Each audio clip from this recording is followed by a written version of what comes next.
बिस्मिल्लाहिर्रहमानिर्रहीम। अस्सलामु अलैकुम वरहमतुल्लाहि वबरकातुहू। अपने घरों में आप खैर आफियत से होंगे, आमीन।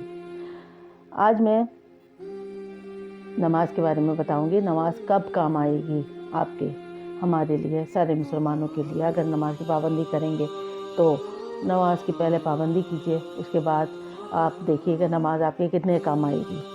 पहली है फजर की नमाज, जो है वो कब काम आएगी? मरते वक्त काम आएगी। जब आप नमाज़ पढ़ेंगे तो फजर की नमाज की जो एक फजीलत है वो मरते वक्त आपके काम आएगी। ज़ोहर की नमाज कब काम आएगी? कब्र में काम आएगी।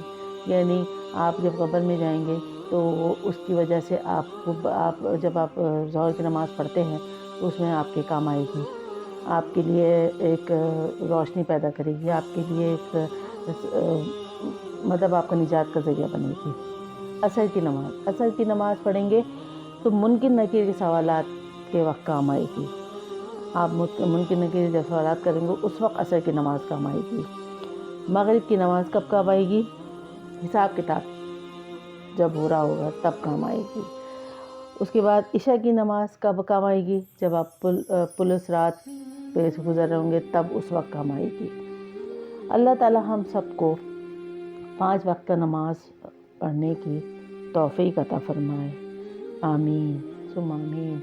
नमाज बहुत ज़रूरी है, नमाज की आदत डालें।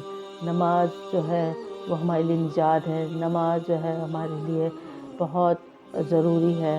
और नमाज ही पहला हमारा यह रुकन है, हमारा इस्लाम का रुकन है।